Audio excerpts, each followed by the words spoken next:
ये दिल्ली प्रदेश कांग्रेस कमेटी के लिए गौरवशाली क्षण है कि देश के सबसे मूर्धन्य मुखर नेता, जो देश के युवाओं के प्रेरणा स्रोत हैं, उनका मार्ग प्रशस्त करते हैं, वो हम लोगों के बीच हैं। अखिल भारतीय कांग्रेस कमेटी से दिल्ली प्रदेश कांग्रेस कमेटी के लिए इंचार्ज काजी निजामुद्दीन साहब हमारे साथ हैं। दिल्ली प्रदेश कांग्रेस कमेटी के यशस्वी अध्यक्ष, जिन्होंने संकल्प लिया है कि दिल्ली में कांग्रेस की सरकार अवश्यंभावी है, जैसे हमारे देवेंद्र यादव जी, दानिश अबरार साहब जो सचिव हैं, जो बीते कई दिनों से दिन रात एक किए हुए हैं कि हम दिल्ली वासियों को एक प्रशस्त मार्ग दे सकें।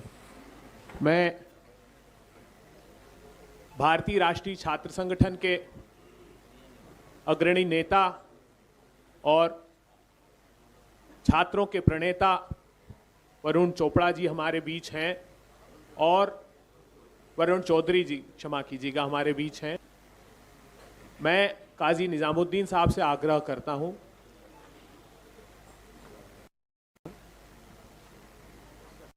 अक्षय लाकड़ा जी यूथ कांग्रेस से, वो भी हमारे बीच हैं। मैं काजी निजामुद्दीन साहब से अनुरोध करता हूं कि वे पत्रकार वार्ता का प्रारूप आपके सम्मुख रखें।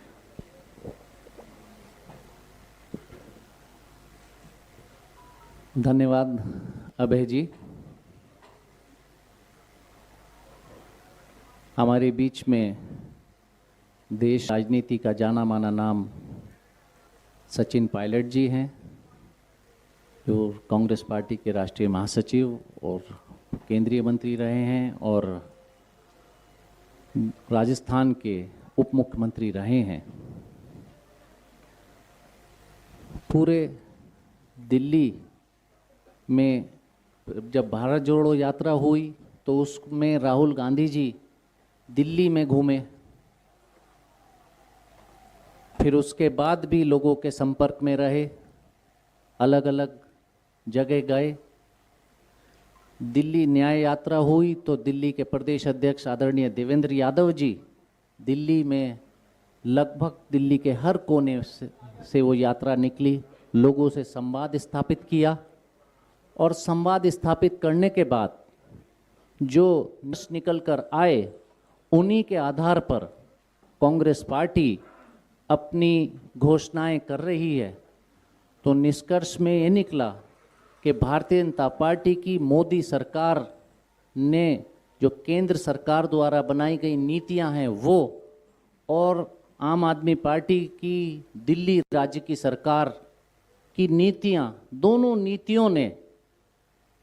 युवाओं की कमर तोड़ रखी है, बेरोजगार, और ये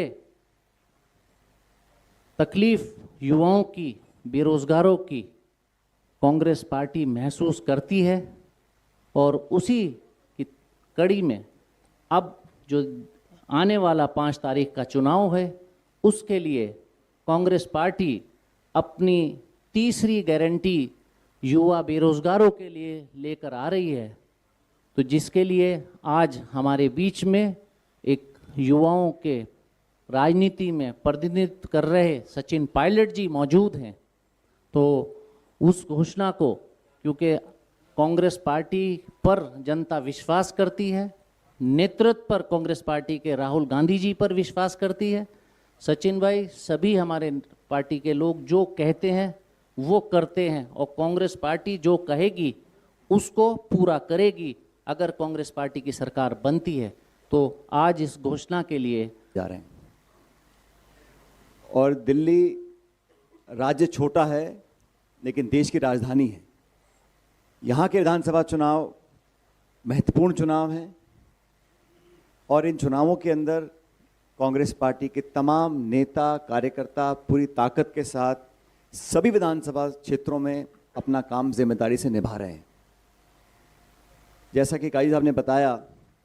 हमारी पार्टी ने देवेंद्र यादव जी की जो यात्रा करी और लाखों लोगों से संवाद करने के बाद जो दिल्ली के क्षेत्र के यहाँ के जो रहने वाले नागरिक हैं, मतदाता हैं, उनकी भावनाएं, उनकी समस्याएं, उनकी पीड़ाओं को देखा, सुना, समझा और बहुत अध्ययन के बाद और नाना प्रकार के विशेषज्ञों के साथ चर्चा करने के बाद हम लोग जनता के सामने कुछ गारंटीज को पेश कर रहे हैं। और आज महान विचारक विवेकानंद जी की जयंती है, जो युवाओं के प्रेरणा सूत्र थे। युवाओं की पीड़ा पूरे देश में है और दिल्ली उससे अलग नहीं है। दिल्ली में हमारे नौजवानों के साथ उनके भविष्य के लिए हम लोग क्या कर सकते हैं, इस पर जो राज कर रहे हैं लोग, चाहे वो दिल्ली की राज्य सरकार के लोग हों, केंद्र की सरकार के लोग हों, ना तो उनका ध्यान उस तरफ गया है, ना उनकी मंशा है। और लंबा मौका देने के बावजूद भी दोनों सरकारें, राज्य और केंद्र, इस बिंदु को छूने से परहेज करते हैं।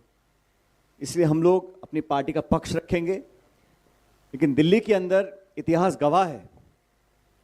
जब जब कांग्रेस की सरकार यहाँ पर, जितने भी बड़े बड़े शहर दिल्ली के हैं, चारों मेट्रोज हैं, मुंबई है, कोलकाता है, चेन्नई है और दिल्ली, आप दिल्ली को देखेंगे, यहाँ का जो इंफ्रास्ट्रक्चर रहा, यहाँ की जो मूलभूत सुविधाएं थीं उस समय की,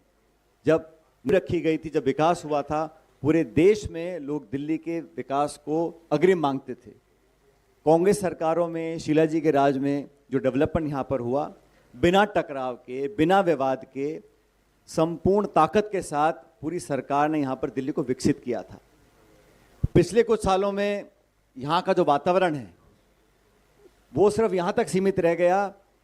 किस पे आरोप लगाऊं, किसका बचाव करूं, किस पे कीचड़ उछालूं।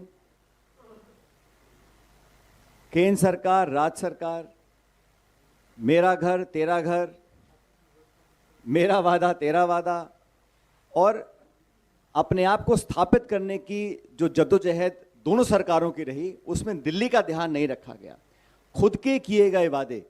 जिन लोगों को सत्ता दी, चाहे वो केंद्र की हो चाहे वो दिल्ली की हो, सभी सीटें भाजपा जीतती है। दिल्ली में सरकार आम आदमी पार्टी की है। दोनों सरकारों ने मौका दोनों को मिला, लेकिन जनता दिल्ली की जो है, जहाँ के नागरिक हैं, जो उम्मीद और अपेक्षा रखते थे वो पूरी नहीं कर पाए हैं। और कांग्रेस एक अपनी ऐतिहासिक जिम्मेदारी समझते हुए, बहुत अध्ययन करने के बाद, हम एक एक जो हमारी गारंटी है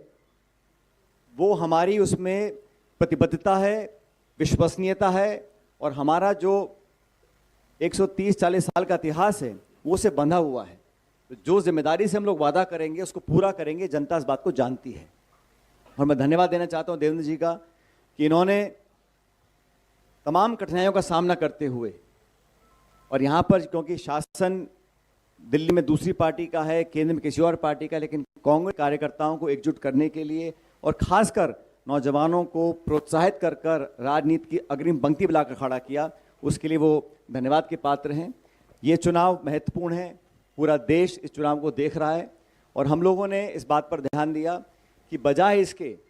ये तू मैमे की राजनीति को ख़त्म कर कर हम कंस्ट्रक्टिव राजनीति करें,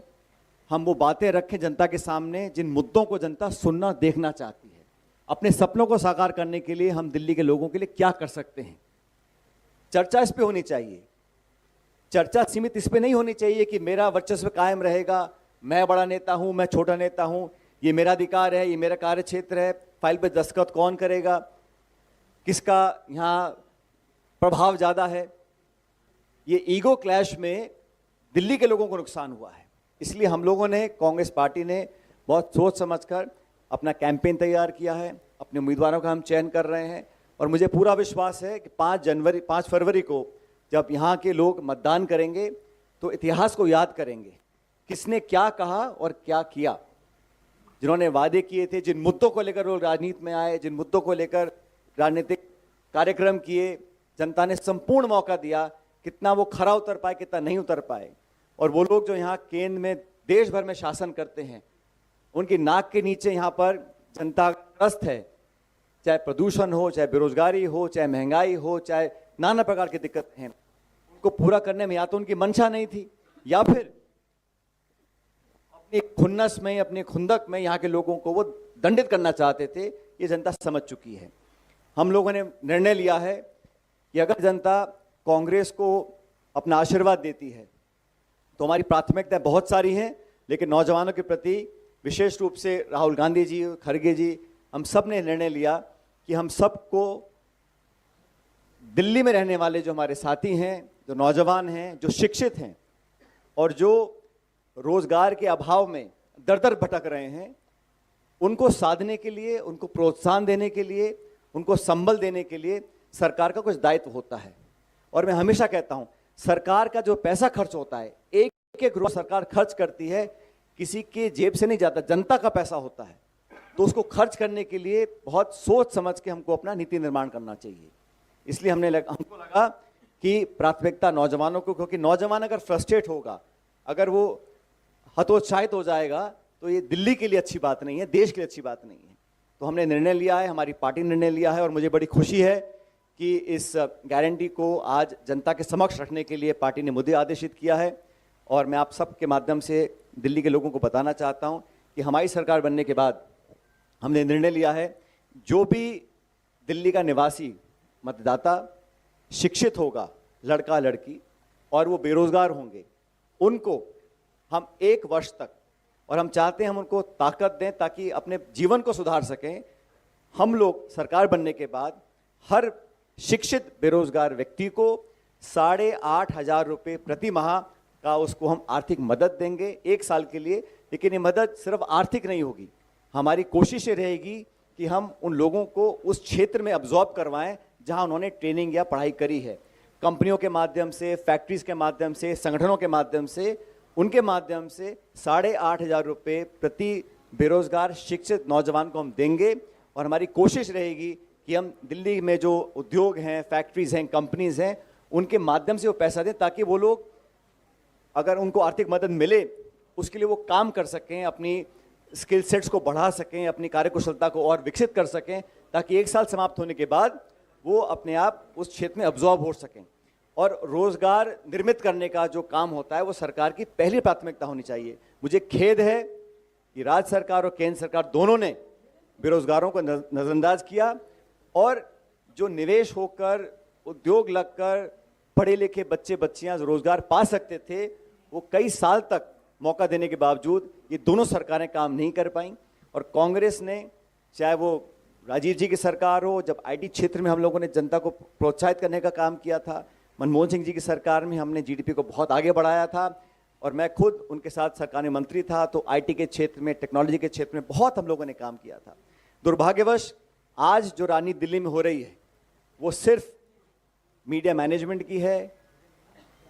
आरोप प्रत्यारोप की है, अपने आप को बड़ा साबित करने की है, और इसके घर पे इतना पैसा, उसके मकान में इतना पैसा, यहां तक सीमित रह गया है। और इसलिए लोग एक बेहतर विकल्प चाहते हैं, और मुझे पूरा विश्वास है कि 5 फरवरी को लोग हाथ के निशान पर, और कांग्रेस पार्टी को, हमारे इतिहास को, हमारे वर्तमान को, हमारे विजन को, हमारे एजेंडा को पसंद करेंगे, और कांग्रेस पार्टी को अच्छे बहुमत के साथ यहां सेवा करने का मौका देंगे।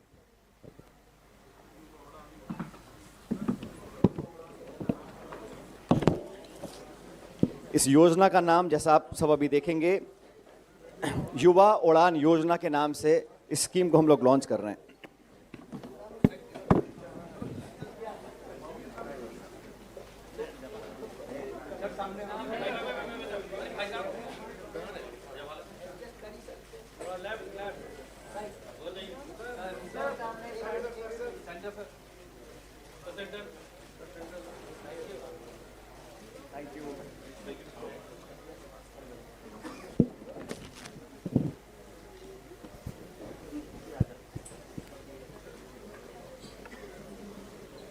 अब मैं दिल्ली प्रदेश कांग्रेस के अध्यक्ष देवेंद्र यादव जी से अनुरोध करता हूं कि वे आपको संबोधित। धन्यवाद दुबे जी।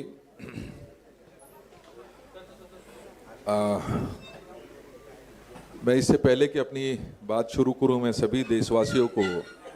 स्वामी विवेकानंद जी की जयंती, जिसे हम राष्ट्रीय युवा दिवस के रूप में मनाते हैं, उसकी शुभकामनाएं आप सभी को और पूरे देशवासियों को देना चाहता हूं। और राष्ट्रीय युवा दिवस के मौके पर हमारे बीच में माननीय सचिन पायलट जी, जिन्होंने अभी अभी युवा उड़ान योजना का विधिवत रूप से इसकी लॉन्चिंग की, उसके लिए मैं भाई सचिन पायलट जी, जो हमारे ऑल इंडिया कांग्रेस कमेटी के जहां महासचिव के रूप में काम करते हैं, वहीं राजस्थान प्रदेश के पूर्व उप मुख्यमंत्री रहे और बहुत से युवाओं की मैं समझता हूं कि इनसे प्रेरणा लेकर बहुत सारे ऐसे युवा हैं जो कहीं ना कहीं राजनीति से दूरी बनाते थे। भाई सचिन पायलट जी के को प्रेरणा स्रोत मानकर बहुत सारे युवाओं ने राजनीति में भी कदम रखा और अपने जीवन को एक दिशा देने का काम किया। ऐसे सचिन जी का मैं बहुत बहुत धन्यवाद करता हूं। आपने दिल्ली के लिए ये योजना की लॉन्चिंग की। निश्चित ही जो ये युवा उड़ान योजना है, ये हमने बहुत सोच समझकर उन युवाओं के लिए निर्धारित की है जो शिक्षित हैं लेकिन बेरोजगारी की मार झेल रहे हैं। हम और आप अच्छी तरीके से जानते हैं कि पिछले सालों में देश में लगातार जहां महंगाई बढ़ी है, वहीं बेरोजगारी आज चरम तक पहुंच चुकी है और कहीं ना कहीं इस बेरोजगारी की मार झेलते हुए हमारे दिल्ली के युवा खास तौर पे जहां बेरोजगारी की मार झेलते हुए नशे की ओर भी आकर्षित हुए हैं और ये बड़ा कारण है कि आज दिल्ली में नशाखोरी बहुत ज़्यादा बढ़ गई है। ऐसे युवाओं को एक दिशा देने के लिए युवा उड़ान योजना का कार्यान्वयन किया जा रहा है। कांग्रेस की तरफ से ये गारंटी दी जा रही है कि वो हर महीने ऐसे युवाओं को जो शिक्षित हैं लेकिन बेरोजगार हैं, उनको 8,500 रुपये प्रति महीना देने का काम 1 साल तक करेगी। साथियों, मैं ये बात पुनः दोहराना चाहता हूँ कि ये 8500 रुपया सरकार वहन करेगी, लेकिन हमारी ये कोशिश रहेगी कि जो युवा इसमें रजिस्टर्ड होगा उसको हम उसके स्किल के अनुसार, जो हमारी प्राइवेट कंपनीज हैं, जो उन पे इनको एब्जॉर्ब करने की कोशिश करेंगे और जहां इनका स्किल का डेवलपमेंट उसके अनुसार होगा, वहीं मुझे लगता है कि वो आने वाले समय में उसमें ही उसी कंपनी में या तो एब्जॉर्ब हों या उनकी स्किल जो लेवल है वो बढ़ने के पश्चात वो अगर अपना काम शुरू करना चाहें, हमारी मदद का काम करेगी। साथियों, 10 साल से पहले तो एक मजबूत दिल्ली, एक सुंदर दिल्ली, एक बढ़ती 10 साल पहले तक आदरणीय शीला दीक्षित जी के नेतृत्व में हमने देखी। आज उस वर्ल्ड क्लास सिटी की हालत अगर मैं 3 शब्द में कहना चाहूँ तो एक नेस से जूझ रही है, जो लॉलेसनेस से जूझ रही है और वहीं जॉबलेसनेस से भी जूझती हुई नजर आती है। आज जरूर से भी जूझती हुई नजर आती है। आज जरूरी है कि ऐसे समय में हम युवाओं को एक डायरेक्शन दे सकें और उसी की एक ये पहल